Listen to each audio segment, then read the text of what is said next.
Second in a row, and Clark stays red hot. I feel like I would be a really good ref, though, from the side. Yeah. Like, I wouldn't miss the call. Backseat reffing. After 20 long days, exiled to the sidelines with injury, Caitlin Clark didn't just return. She erupted back onto the court like a force of nature, her every step radiating intent. This wasn't a cautious re-entry or a slow buildup. This was a declaration that she had unfinished business, and the biggest, baddest target in the league, the undefeated New York Liberty, just happened to be standing in her way. From the instant her sneakers kissed the hardwood, it felt as though time had folded in on itself.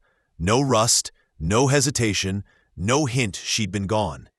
Her posture was upright but predatory, her eyes scanning the defense like a hunter sizing up prey.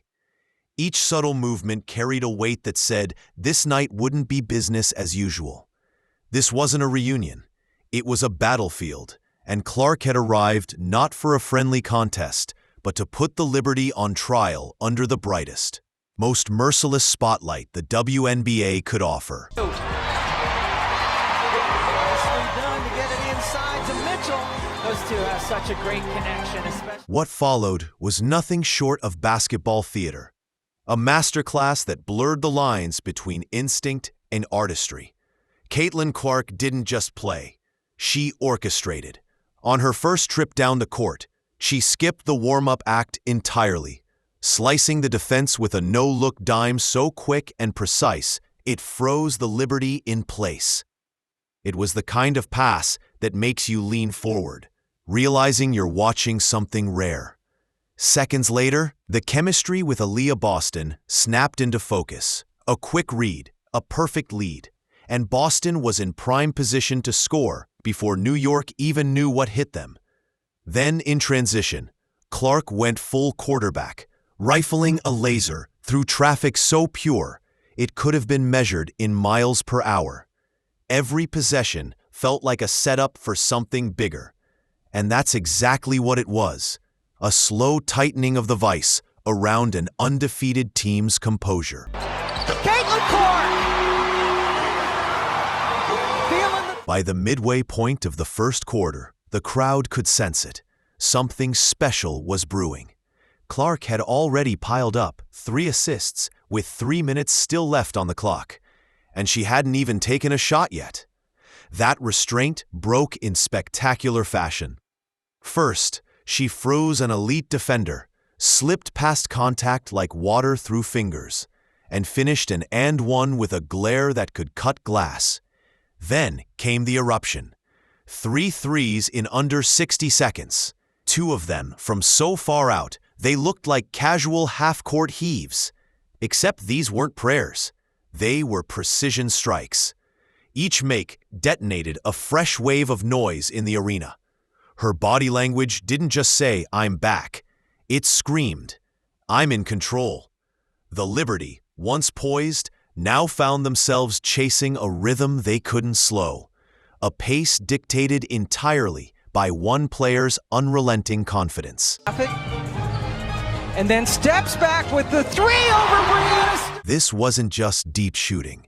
This was entering sacred territory, the kind reserved for names like Steph Curry. The range, the release, the casual nature of it, all of it bordered on disrespectful.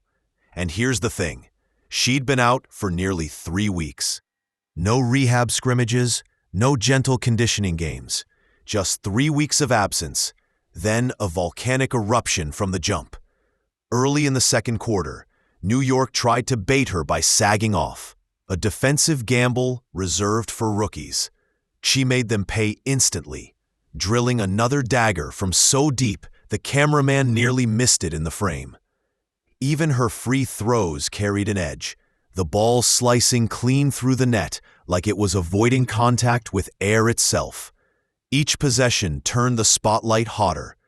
Each bucket felt like a public humiliation for a team that hadn't yet tasted defeat. Clark last played for Indiana against New York, and now she takes it in off glass and has a chance for a three-point. By the time Clark sat at 4 threes and 17 points, with the rest of the Fever still searching for their first field goal, the game had shifted from competitive to cinematic.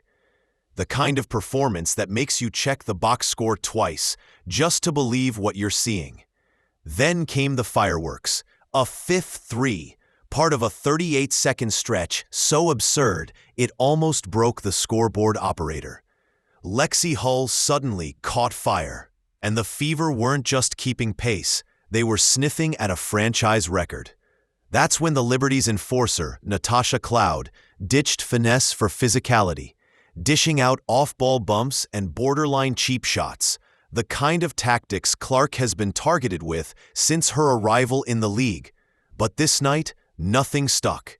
Not the hits, not the pressure. She closed the half with yet another deep strike. The curtain call to one of the most blistering opening acts in WNBA history. Rebounding team this season. Still, basketball is a cruel game, and for all the pyrotechnics from deep, the Fever were ice cold inside. Missed layups haunted them, clanging off iron like warning bells. Clark opened the third with her signature swagger, threading needles through double teams and hitting teammates in spots they didn't even know they could score from.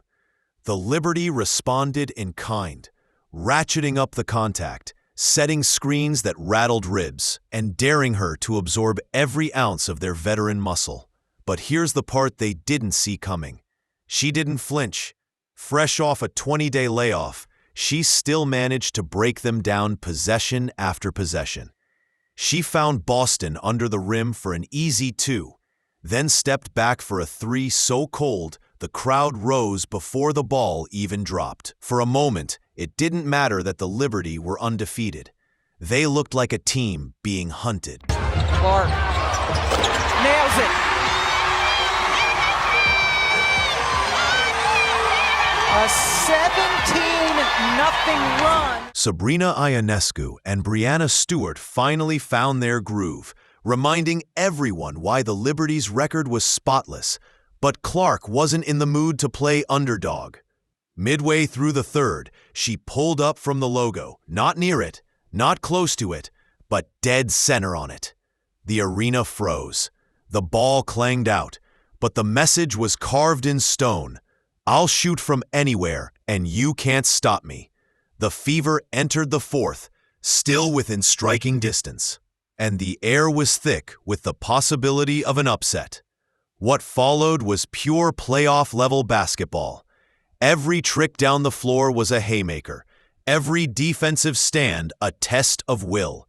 Clark drove with no regard for her own safety, dished assists through impossible angles, and put constant pressure on a team that suddenly realized it was fighting for survival. One thing you get with Clark is great pace and great passes. Found Boston perfectly. The defining moment came like a punch to the jaw. Clark, guarded tight, hit her defender with a crossover so filthy it deserved its own replay, then stepped back into NBA range and let it fly. The ball dropped clean, and the arena exploded. For a fleeting second, it felt like the Fever could flip the entire script. But the Liberty are undefeated for a reason. They slowed the tempo, squeezed possessions, and forced Indiana into rushed, low-percentage shots.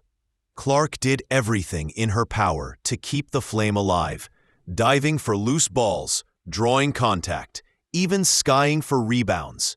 But her teammates' missed layups became a slow bleed of momentum. Under a minute to play, she drilled one last deep 3, a defiant final word to the night. The scoreboard read, Liberty win, but the body language said, escape. Clark, another long 3. She's back! Clark had driven them to the brink, and everyone in the building knew it. The Liberty walked off wearing relief like a badge they hadn't planned to earn. Reporters circled Clark, fishing for quotes about the physical hits, the missed calls, the borderline targeting. She didn't bite, Just a smirk and a cold promise. We'll see them again. It was less a comment than a warning to the entire league. Social media lit up like Times Square. Highlight reels of her 30-foot bombs and no-look dimes dominating timelines.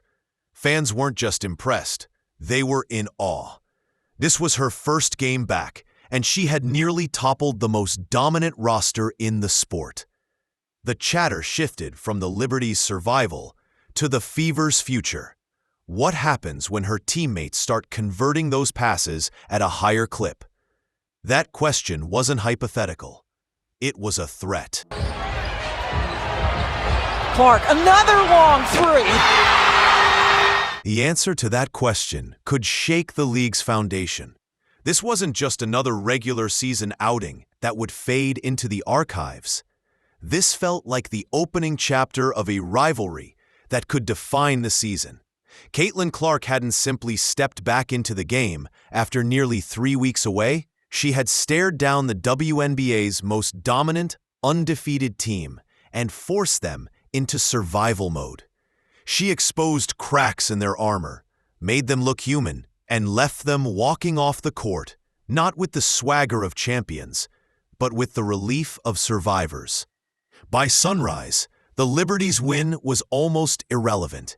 Every sports network, every highlight reel, every conversation in basketball circles was orbiting around one name. The 3 in 38 seconds run wasn't just replayed, it was dissected, analyzed, and replayed again. Commentators broke down her footwork, her release, her court vision, her ability to control tempo like a veteran 10 years older. NBA players flooded social media, some shaking their heads in disbelief, others openly admitting they wouldn't dare take the shots she took, let alone hit them in a live game against elite defenders. And this was after a 20-day layoff. No easing back in, no gradual rhythm finding. She walked into the fire and controlled the blaze. Analysts began whispering about something bigger. If Clark could do this without full chemistry, what happens when Indiana sharpens its inside scoring? When those missed layups start dropping? When her teammates match her energy and execution? The potential wasn't just dangerous. It was terrifying for every other team in the league. Even the Liberty, for all their experience, knew it. They'd survived, yes, but they'd also been put on notice. Caitlin Clark wasn't intimidated by their record, their talent, or their physicality. She had matched them shot for shot, play for play, and made them fight to keep their perfect season alive. Her performance wasn't just a return, it was a declaration. A reminder that the road to a championship just got a lot more dangerous, and that somewhere in Indiana, a rookie with limitless range and ice in her veins was already circling the next date on the calendar.